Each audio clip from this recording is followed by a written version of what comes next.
말씀을 시작하면서 두 가지 예화를 말씀드리겠습니다. 편안한 마음으로 여러분들이 그 이야기 내용을 마음에 새기면서 들어두셨으면 좋겠습니다. 먼저는 서울대 명예교수이신 박동규 교수님이 쓴 자기 어머니에 대한 글입니다.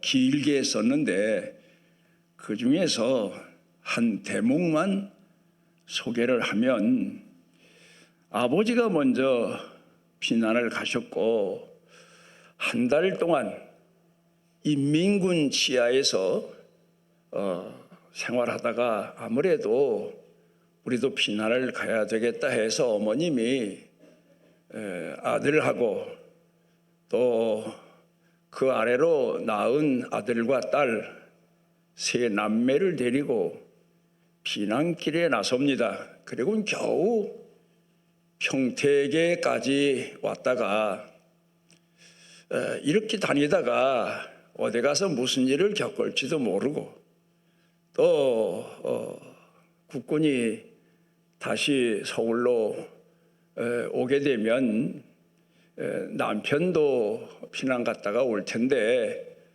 차라리 서울 가서 기다리는 게 좋겠다, 그런 마음을 어머니가 먹고, 그리고 이제 그곳에서 다시 서울로 향해 오는데 너무 가진 돈도 없고 양식도 없어서 귀하게 여기던 재봉틀을 들고 나가서 쌀하고 맞바꿔 왔습니다. 그리고 그 쌀을 초등학생인 아들에게 짊어지우고 어머니는 피난 보따리를 이고 어린 두 아이를 데리고 그리고 이제 서울로 다시 걸어서 오는데, 어떤 젊은 한 30대쯤 되는 젊은 사람이 오더니 아이가 쌀자루를 짊어지고 힘들게 가니까 내가 져다가 주겠다고, 그래 고맙다고 생각이 돼서 그 청년에게 쌀자루를 내줬습니다. 그랬더니 청년이 발걸음이 빠른 건지 일부러 빨리 갔는지 가니까 이제 그 동규라는 아들이 부지런히 따라갑니다.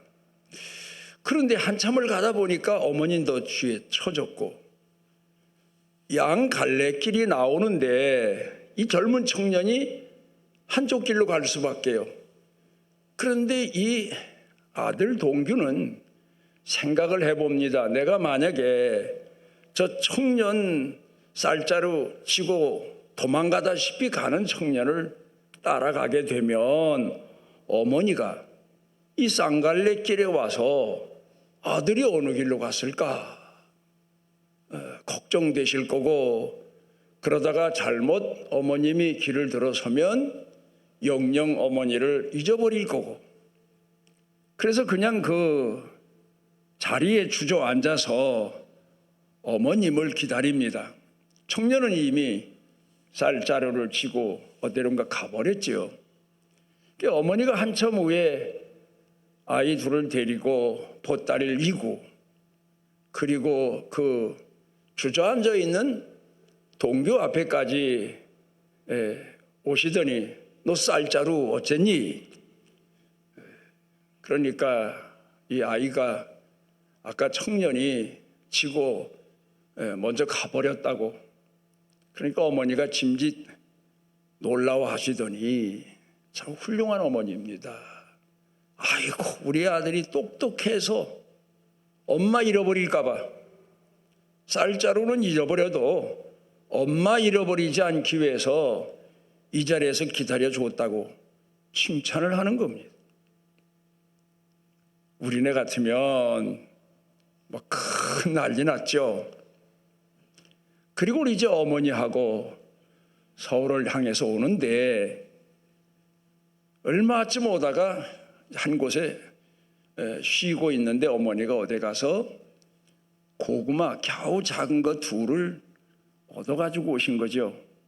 그리고는 우리 똑똑한 아들, 엄마 잃어버리지 않고 엄마를 기다려준 아들 먹으라고 자기 입에 넣어준 기억이 오래도록 나면서 자기가 그 글을 보면 공부하는 일에 게을러지면 어머니 생각하면서 열심히 공부해서 서울대 교수가 됐고 지금은 연세가 드셔서 명예 교수로 있다고 글을 썼습니다.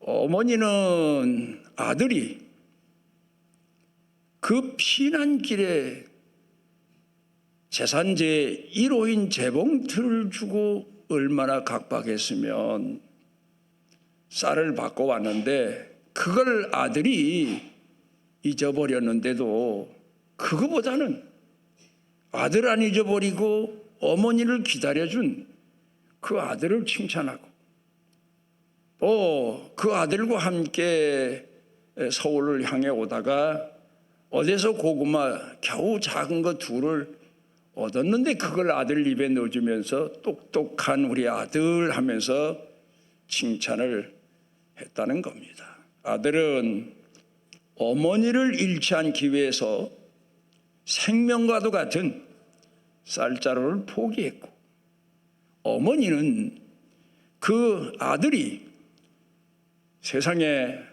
세상 것보다도 더 귀한 아들이 어머니를 잃지 않기 위해서 기다려준 그 똑똑함 그리고 그 깊은 마음을 마음에 새기고 칭찬했다는 이야기는 한 가정의 가정사이지만 오늘 우리가 오늘을 살아가면서 이 각박한 세상에서 내가 내 주님을 잃지 않기 위해서 꼭 세속적인 것, 세상적인 것, 일시적인 것을 잃어버릴지라도 내가 믿음을 중시 여기며 오늘을 살아갔나 또 그러면서 믿음을 지키는 우리를 지켜보시는 하나님께서 얼마나 우리를 귀하게 보실까 이런 교훈을 얻습니다. 또 하나는 톨스토이가 쓴 여러 가지 귀한 예화 같은 이야기가 많은데 두 노인에 관한 얘기입니다. 한 동네에 잘 사는 노인 에핌이라고 하는 사람이 있고 반대로 친구인데도 아주 가난하기 짝이 없는 에르세이라고 하는 친구가 있는데 이 친구 둘이 만나면 우리 이제 나이도 들어가고 했으니까 한번 죽기 전에 성지순례를 다녀오자 하는 게 공통적인 생각이었습니다. 그런데 부자로 잘 사는 에핌이라고 하는 노인은 매사가 철저합니다. 가정사도 철저하고 물론 술 담배도 안 하고 그리고 모든 사람들로부터 인격자로 존경받는 그런 사람입니다. 그런데 가난한 친구 에르세이라고 하는 사람은 술도 좀 가끔 하고 담배도 피고 그러다 보니까 정직하고 성실하게 나쁜 거 입에 안 대고 살던 그런 부자 친구는 좀 건강했던 것 같아요. 그런데 그 친구하고 같이 이제 성지순례를 떠난 가난한 친구는 뭐 술도 좀 마시기도 하고 담배도 피고 하다 보니까 건강도 좋지는 않았던 것 같습니다. 어쨌든 둘이 때가 돼서 성지순례를 나서는데 그게 지금 얘기하고는 다릅니다. 옛날에는 저 러시아 쪽에서 성지순례를 나서서 가면 되돌아오는 데까지 1년 잡고 간답니다. 대단한 거죠. 근데 그 경비를 그 당시에 100루피 그 정도면 아마 1년 성지순례 하고 집에까지 올 수 있는 넉넉한 돈이었던 것 같아요. 그 돈을 마련하는데 부자 친구는 넉넉하니까 돈을 마련했는데 300루피나 마련한 거예요. 그래서 200루피는 자기 부인한테 맡겨놓고 100루피만 가지고 나섰습니다. 그런데 에르세이라고 하는 이 가난한 친구는 가난하니까 100루피를 모으자니 돈이 없는 거예요. 그래서 자기 집에서 키우던 벌통을 남의 집에 가져다 주고는 돈을 빌리고, 그리고 기막힌 것은 자기 부인이 죽으면 장례 지내려고 겨우겨우 많은 그 돈까지 가지고 자네들 도움받고 그리고 겨우 100루피 마련해서 성지순례를 둘이 떠납니다. 그래 이제 1년이 걸린다고 하니까 성지까지 가려면 최소한 4, 5개월은 걸리겠죠. 한 동네를 지나가는데 풍년을 만난 지역을 지나가게 됐습니다.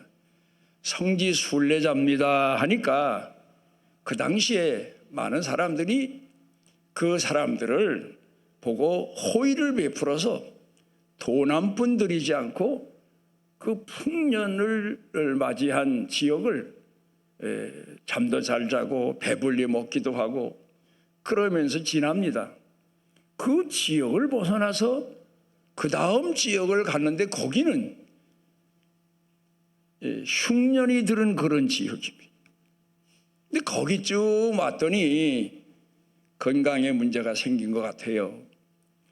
그래 이 에핌이라고 하는 건강한 그리고 평소에 인격자라고 인정받고 매사에 세심한 그 친구는 아직도 기운이 많은데 그 가난한 친구는 더 이상 따라갈 수가 없는 거예요. 힘에 부쳐서. 그래서 며칠 이곳에 머물고 갔으면 하는데 그것도 한계가 있는 것 같아서 둘이 의논합니다.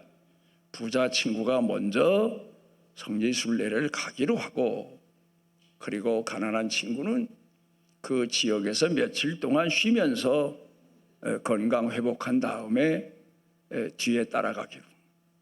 그러다가 한 움막에 들어섰는데 악취가 진동하는 겁니다.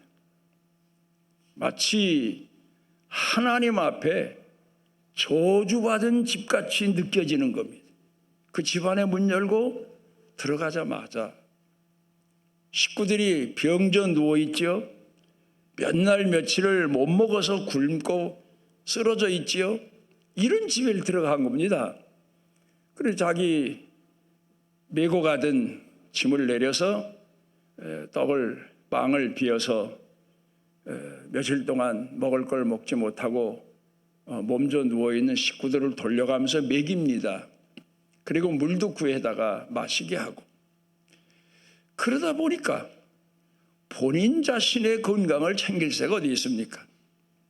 그 집 식구들이 너무 비참하고 불쌍하니까 그곳에 머물면서 그 집 식구들 간호를 해줍니다. 그러다 보니까 몇 날 며칠이 갔는지 몰라요. 근데 봄이 왔어요. 농사를 해야 되는데 그 집이 원래 가난해서 그 지역의 부잣집에 가서 땅을 조당 잡히고 곡식을 좀 얻어다가 먹었는데 그게 얼마나 갑니까? 갚지를 못하니까 농사질 땅이 없는 거예요. 그 땅을 찾아야 되는데. 그래서 에르세이라고 하는 이 가난한 사람이 그 땅도 찾아주고 농사도 짓게 하고, 그리고는 그 집에 머물다가 이제는 이 집에서 일할 수 있도록 건강도 회복됐고 때도 봄이 됐으니까 나는 목적한 성지로 향하여 가겠다. 그리고 나서서 가다가 그나마 몇 푼 안 남은 돈을 도둑 맞았어요.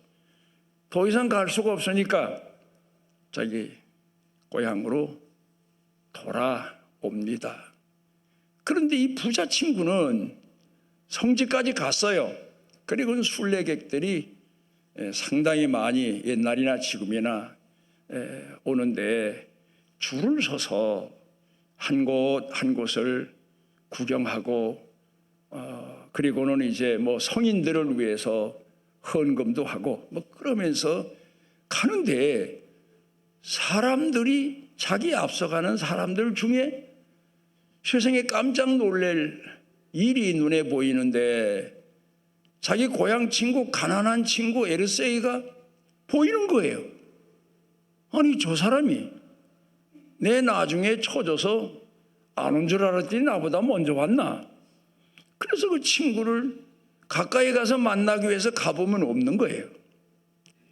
그런 일을 2번씩이나 경험을 하고 나서 이게 무슨 일일까 도대체.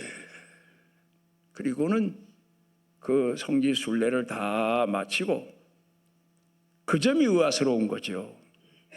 그리고는 자기 고향으로 돌아왔더니 큰아들 녀석이 그나마 살림을 말아먹어서 어렵게 됐고 가난한 사람은 돌아와서 열심히 살기 시작하게 됐다. 뭐 그런 얘기입니다. 그런데 거기서 우리에게 하고 있는 얘기가 사람이 정직한 것도 좋고 인격자인 것도 좋고 세심한 것도 좋고 그것도 좋지만 그리고 성지순례 가서 성인들을 위해서 그 교회를 위해서 헌금도 드리고 주님의 발자취도 돌아보고 오는 것도 좋지만 선한 사마리아 사람 이야기처럼 가난한 집, 귀신 들렸거나 저주받은 것처럼 보여지는 집을 가서 회복시켜주고 온 이 에르세이라고 하는 사람이 성지 순례 간 것보다 더 귀한 하나님의 사람으로 쓰임 받았다. 톨스토이 얘기는 그 얘기죠. 우리가 오늘을 살면서 신앙인으로 살면서 우리도 이 세상 살면서 슬플 때도 있고 아플 때도 있고 고통스러울 때도 있고 그런가 하면 반대로 기쁠 때도 있고 또 어떤 때는 즐거울 때도 있죠. 그 다음엔 뭐 어떤 보람 같은 걸 느낄 때도 있죠. 그러니까 기쁨에 대한 이야기로 말하자면 단계가 있어요. 첫째로는 초보적인 기쁨이지요. 우리 인간이니까 육신의 몸을 가졌으니까 배불리 먹었을 때 기쁨, 만족, 또 그런가 하면 뭔가 편안했을 때 편안하게 잠자고 깼을 때 만족, 뭐 이런 기쁨, 이런 만족이 있지요. 아마 여기 연세 많은 분들은 아마 저하고 비슷할 거예요. 옛날에 6.25 사변 이후에 너무 배고픈 시절을 경험했기 때문에 그런 걸 모르고 살았다는 분도 있잖아. 있긴 있지만 거의 다가 배고픈 시절을 살았습니다. 그래서 이제는요, 그야말로 마른 떡 한 조각을 놓고도 반찬 뭐 변변치 않은 걸 놓고도 남이 볼 때는 요새도 그렇게 드십니까? 할 정도로 보잘것없는 음식을 놓고도 저 자신은 그렇게 감사할 수가 없어. 세상에 내가 이런 세상을 살다니 얼마나 감사합니까? 여러분. 그런가 하면 또 우리 예수 믿는 사람들은 주일날 교회 아침부터 오후까지 와서 청일 예배드리고 봉사하고 헌신하고 하지만 어떻든 간에 옛날에 비하면요, 옛날에 야간 12시간, 주간 12시간 쉴 새가 없었어요. 일요일이 어디 있습니까? 한참 우리나라 재건 시작할 때 말입니다. 그런데 지금에는요, 이건 뭐 여름 휴가도 내지요. 얼마나 많은 자유롭게 내가 쉴 수 있는 혜택을 얼마나 많이 받습니까? 그럴 때에 감사합니다. 감사합니다. 감사합니다. 일상적인 감사죠. 그 다음에 두 번째로 기쁨은 반사적인 기쁨이죠. 즐거움이죠. 사람은 사회적 동물 아닙니까? 나와 마음이 맞는 사람, 나를 따라주는 사람, 또 요새는 동물이 한 가정 식구 중에 하나가 됐으니까 나를 반겨주는 애완동물, 여기서 얻는 즐거움이 있죠. 함께 하기도 하고 같이 생활하기도 하고, 또 그런 거 하면은 사람은 어쩔 수 없이 인간인지라 무엇인가 내가 얻었을 때, 물질적인 거든 이런 것들을 얻었을 때 얻는 즐거움, 이것도 우리가 살아가면서 이런 일이 있을 때마다 하나님 감사합니다, 감사를 느끼고 하나님 앞에 찬송하고 영광 돌리고 감사의 물도 드리고 이러면서 사는 거 아닙니까? 그 다음에 세 번째로는 정신적이고 도덕적인 보람입니다. 보람, 선을 행하고 내가 손해를 보고 내 것을 비워서 남에게 주고, 그리고 내 마음에 느껴지는 보람, 병든 사람을 도왔다든가 가난한 사람을 도왔다든가 나보다 처지 어려운 사람을 가서 돌봐줬다든가, 내가 손해를 봤는데도 내 마음에는 감사하고 감격스럽고 만족하고 내가 사는 것 같고, 이게 얼마나 큰 기쁨입니까? 오늘 성경 본문에서 빌립보서에서 가르치는 기쁨의 종류들을 나누어서 말씀을 드린 겁니다. 그런데 세상적으로 사람들이 느끼는 감사는 세 종류겠지요. 처음에는 기쁨, 두 번째로는 보람, 즐거움, 세 번째가 보람이죠. 이렇게 기쁨이 있지만 세상 사람들이 모르는 기쁨이 있습니다. 이걸 가리켜서 실학이라 이 빌립보서 가운데서 말씀하고 있는 내용입니다. 세상적인 게 아니에요. 이거는 무슨 정신적인 거나 아니면 사람 심리적인 게 아니에요. 그 이상 차원을 넘는 엄청난 능력의 기쁨과 감사와 만족이 있습니다. 저도 사람이니까 예수를 믿고 남들에게 믿음을 권유하고 그런 사명을 맡은 사람이지만, 때로는 내가 죽으면 천당 갈까? 그런 고민에 빠질 때도 없지 않아 있어요. 이렇게 어리석은 인간을, 이렇게 못난 인간을 하나님이 종으로 쓰셨는데 내가 생각해 보면 충성하지 못했고 제때 헌신하지 못했고 여기 내가 쓰임받지 못했는데 나 같은 걸 하나님이 이제 나이 들었다고 버리실까? 버리셔도 할 수 없지. 이런 고민에 빠질 때가 있어요. 그런데 그럴 때에 예수님 십자가가 생각납니다. 아버지요, 저들의 죄를, 예수님을 받게 하고 십자가에 못 박아 죽이는 원수들까지 왜 기도하시면서 죽으신 이유가 뭐냐? 택하신 백성들에게 영원한 세상을 약속해 주시기 위해서. 구속의 은혜죠, 그게. 그걸 생각하며 주님 감사합니다. 주님이 제물 되셔서 나 같은 게 천국의 소망을 품고 오늘을 살아갈 수 있으니 감사합니다. 그리고 스스로 위로받을 때가 참 많아요. 이 실학의 기쁨, 이걸 오늘 성경 빌립보서 가운데서 우리에게 가르쳐주고 있는 것. 이 빌립보서를 성경학자들은 실학, 보통 말하자면 육신에서 얻는 기쁨, 또 그런가 하면 상대에서 얻는 즐거움, 또 그런가 하면 선을 행해서 얻어지는 보람, 이 차원이 아니에요.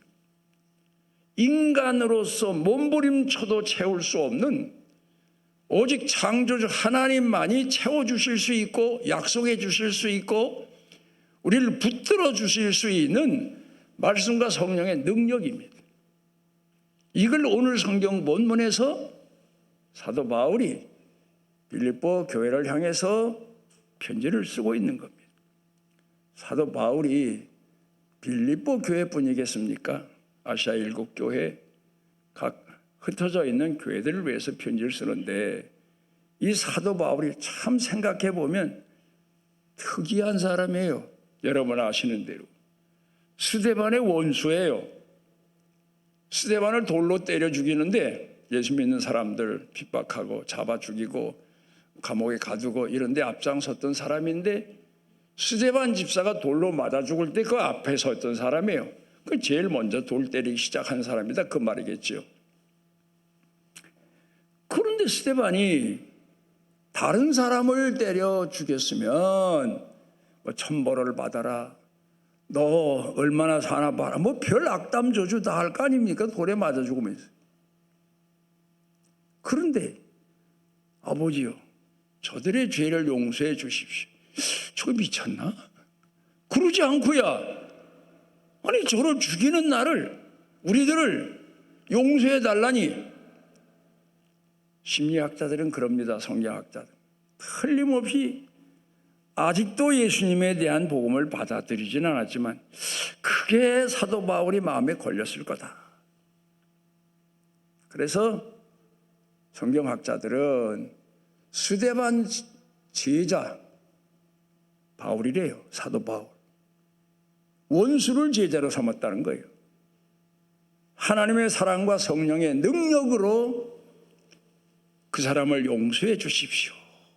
그리고 기도했기 때문에 다메섹 석상에 갔을 때 예수님이 사울아 사울아 하고 스데반이 용서해 달라고 했으니까 불러서 스데반이 못 전하고 간 복음을 이 사울이 전할 수 있도록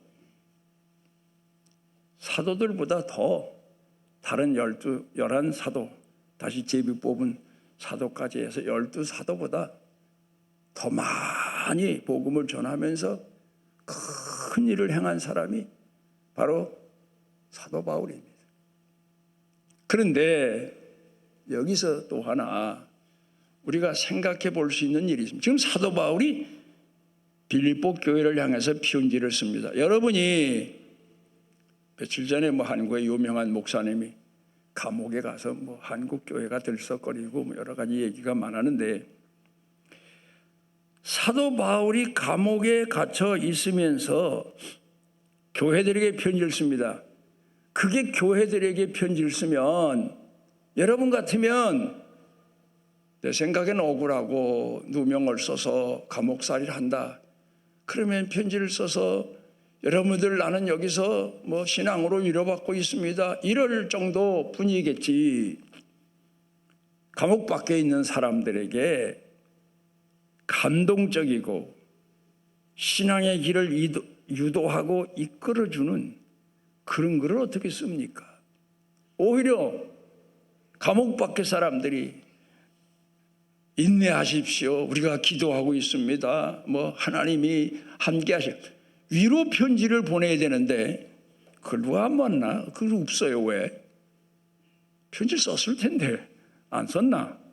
아니면 사도 바울이 처형당할 때 그 감옥에 있는 관리들이 다 태워버렸나? 편지 오는 걸. 어떻든 나간 편지에 대한 기록은 성경에 있는데 사도 바울이 감옥에 있으면서 교인들에게 받았다는 편지 얘기는 내가 지금까지 들어보지를 못했어요. 편지 썼겠죠, 있겠죠. 근데 어쨌든 그 얘기는 없어요.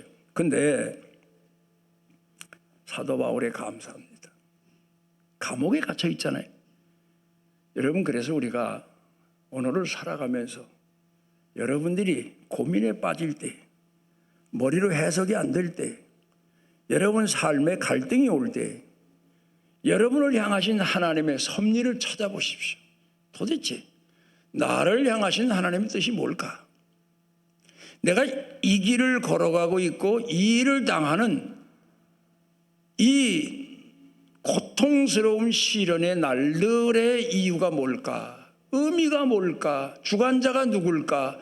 여기서 나를 이끌어 주시는 분 누군가? 여러분이 얼른 깨닫지 못해도 하나님이지 않습니까? 하나님 지금 그 길로 이끌고 계신 거예요. 여러분 믿음을 연단시키기 위해서. 그 사도 바울이 만약에 감옥에 안 갇혔다. 그러면 계속 성격상 그 사람 사명받았으니까 복음 전하기 위해서 뭐 아시아로 갔다가 유럽으로 가려다가 아시아에서 또 갔다가 뭐 배 타고 다니면서 그랬을 거 아니에요. 근데 딱 갇혀 있어요. 꼼짝을 못해. 그런데요, 사도 바울이 거쳐오면서 지나오면서 세운 교회도 있지만 다른 사람이 세운 교회도 있어요. 그런 교회를 향해서 편지로 목회한다는 것.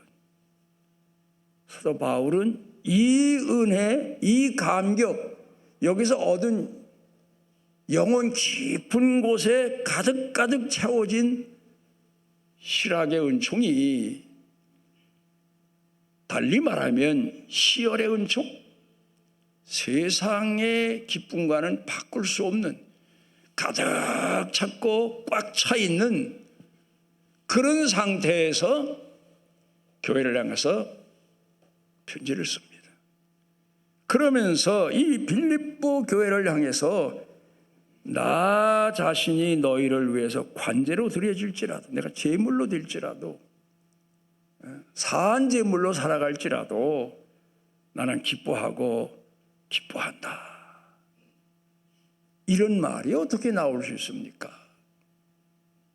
사도 바울이 상상 속에서 교인들을 위로하기 위해서 나는 지금 갈등 속에 살고 있고 낙심 중에 살고 있는데 교인들을 위해서 아니지 않습니까? 사도 바울의 고백 내용을 보면 구절구절, 성경 구절구절, 나는 하나님이 날 부르신 부르심의 상을 위해 달려간다. 그 상이 뭡니까, 여러분? 여러분, 상이 뭡니까? 간증하는 사람들은 내가 천국 가봤는데 내 집이 텅텅 비었더라. 내가 헌금하는 대로 냉장고도 거기 생기고 텔레비도 생기고, 그런 얘기를 가만히 하는 소리를 제가 들어보면 어떻게 저렇게 잘 짓지? 저 사람 작가인가? 어디서 누구한테 들은 소린가? 꿈에 도대체 뭘 봤길래 저런 얘기를 하나? 천국이 냉장고 가져가는데요, TV 가져가는데요, 뭐 자동차 가져가는데요. 유대인 그 전설에는 그런 얘기 있어요. 뭐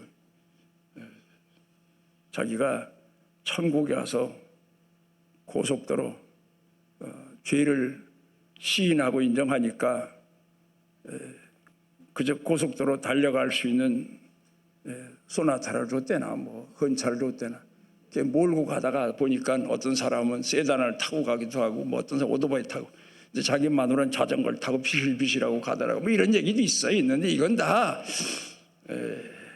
유머적인 얘기고. 그런데 여러분, 하늘나라에 가서 뭐 여러분에게 제가 자주 말씀드리지만 면류관, 뭐 요새 뭐 미스 코리아도 면류관 씌워주고, 또 뭐 노래 대회에서도 면류관 씌워주고, 그거 쓰고 앉았겠어요? 그 세상에서 헌신적이고 봉사하고 순교당한 사람은 뭐 자기 머리로 감당할 수 없는 거 쓰고 앉았겠니? 그게 아니에요. 부활을 세상에서 비유할 수 있는 최대한의 단어가 면류관이잖아요. 그걸 얘기한 거지. 천국 가서 뭐 무슨 부흥강사들은 그래요. 그렇게 믿어가지고 개털 모자도 못 받아 뭐 이러고, 옛날 부흥강사 그런 소리 생각이 나. 너처럼 예수 믿어가지고는 천국 가서 개털 모자도 못 받아 이러고 이제 봉사하라 헌신하라 그러는데, 그거 아니고 천국의 상을 향해서, 부활의 아침을 향해서 그 이상 뭘 더 바랍니까? 뭐가 필요합니까? 여러분, 우리 예수 믿는 사람들 믿음이 자라고 성숙해가고 말씀과 성령으로 충만하면 여러분들이 보통 때 생각하는 여러분 이상의 사람으로 순교자로도 감사하며 갈 수 있고 찬양하며 하나님 앞에 갈 수 있는 그런 차원에 이르게 됨을 사도 바울을 보면서 우리가 배웁니다. 사도 바울은 인간이에요. 배고프면 고통스럽고 누가 칼들이 되면 가슴이 두근두근 할 거고. 그런데 그가 순교 당하기 전에 쓴 글들을 보면 이미 죽음을 초월한 믿음을 가지고 살고 있어요. 사도 바울만 그럽니까? 오늘도 우리가 하나님 말씀과 성령의 능력으로 충만해지면 이런 믿음, 이런 감사, 이런 하늘을 향한 소망의 사람으로 살아갈 수 있는 믿음이 가득 채워지는 겁니다. 그리스도인에게 주시는 최상의 상이요 복입니다. 기도하십니다. 오늘 우리를 주의 전에 모아주시고 주께서 우리에게 양육자가 되어주시고 이끌어주시는 선한 목자가 되어주시고 우리도 주께서 부르시는 날 하늘의 상만 보이는 믿음의 사람들로 은총 주시는 은혜를 감사드립니다. 오늘 하나님 믿음으로 사는 주의 종들 자녀들 이 혼란스러운 시대를 살지만 이 믿음이 충천해서 범사에 감사하고 또 주의 성호를 찬양하고 쉬지 않고 기도하며 맡은 바 소명을 다할 수 있도록 은혜와 은총을 더하여 주시고 우리 천산중앙교회 사랑하시는 자녀들 모태에 지음받은 새 생명으로부터 태어나 자라는 아이들 영아부, 유치부, 유년부, 초등부, 중등부, 고등부, 대학, 청년, 장년, 중년, 노년 모든 사람들 영육을 강건하게 하시고 말씀과 성령으로 충만하게 하시고 그 일터 경영에 주의 도심과 풍족하게 하심이 넘치게 하시고 하나님의 선하신 뜻을 이루는 주의 자녀들로 영원토록 주 앞에 사랑받고 은혜받고 그리고 붙들림 받는 축복의 은혜를 더하시옵소서. 예수님 이름으로 기도드리옵나이다.